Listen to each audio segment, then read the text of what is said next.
স্বাধীনতার পরবর্তী সময় থেকে প্রতি বছর বর্ষার মৌসুমে অব্যাহত নদী ভাঙ্গনের ফলে বিলীন হয়ে যাচ্ছে গাজীপুরের অধিকাংশ জনপদ।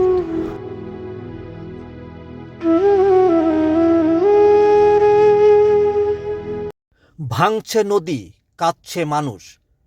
প্রতি বছর নদী ভাঙ্গনে সর্বশান্ত হয়ে নাম লিখাচ্ছেন ভূমিহীনদের তালিকায়, ঠাঁই নিচ্ছেন কোনো দুর্গম চরে, জীবন জীবিকার সন্ধানে পাড়ি জমাচ্ছেন পার্শ্ববর্তী শহরে কিংবা ঢাকায়।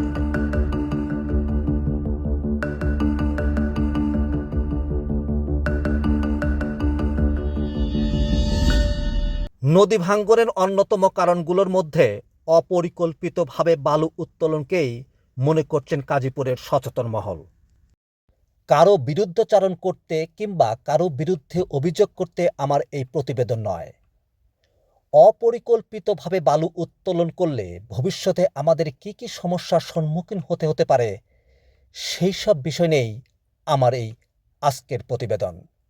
সঙ্গেই থাকুন।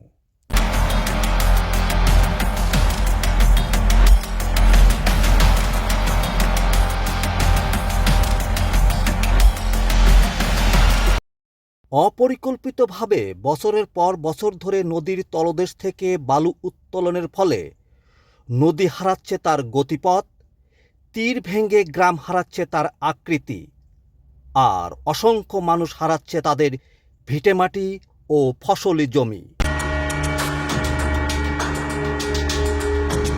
অন্যদিকে বালুবাহী ট্রাকগুলো নিয়ন্ত্রণহীনভাবে ছুটছে, ফলে ঘটছে নানান দুর্ঘটনা। এরকম দুর্ঘটনার খবর আমরা প্রতিনিয়তই শুনতে পাচ্ছি। নিয়ন্ত্রণহীনভাবে ছুটে চলা ট্রাকগুলোর কারণে রাস্তায় সৃষ্টি হচ্ছে ভয়াবহ ধুলাবালি, যা মানুষের শ্বাসকষ্ট বাড়াচ্ছে। হাঁটা চলা, স্কুলে যাতায়াত, দিনের কাজ সব কিছুতেই যেন সাধারণ মানুষ ভোগান্তির শিকার। চোখে মুখে ভয়, হৃদয়ে দুঃখ, প্রতিটি মানুষের জীবন যেন আজ বিপদগ্রস্ত।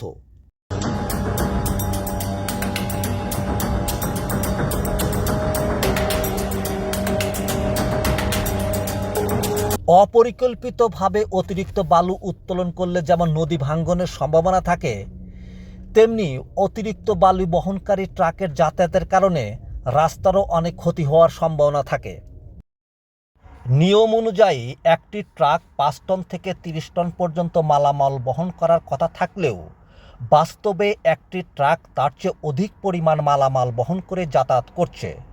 ফলে রাস্তার দীর্ঘমেয়াদী স্থায়িত্ব কমে আসবে এবং নানা রকম ক্ষয়ক্ষতি হবে, এমনটাই আশঙ্কা করছেন গাজীপুরের সাধারণ জনগণ।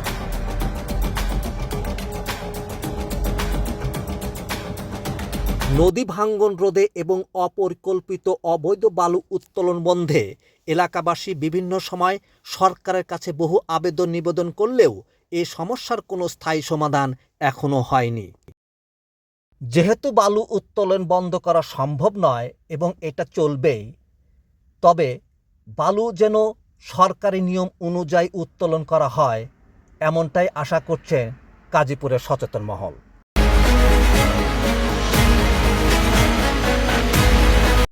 রাজনীতি কিংবা তর্কের খাতিরে তর্ক নয়। মনে রাখতে হবে, দুঃখ, হতাশা, বিপর্যস্ত, নিঃস্ব ও বিপন্ন মানুষদের কোনো দল নেই, তাদের কোনো অভিযোগ নেই তাদের কোনো স্বার্থ। প্রকৃতির বিরুদ্ধে নিরন্তর লড়াই করে জীবন যুদ্ধে টিকে থাকা গাজীপুরের সাধারণ মানুষগুলোর চাওয়ার কিছু নেই।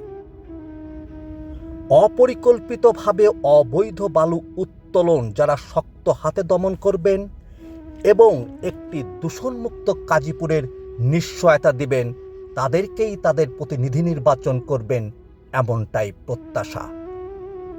আজ এ পর্যন্তই। ভালো থাকুন। আল্লাহ হাফেজ।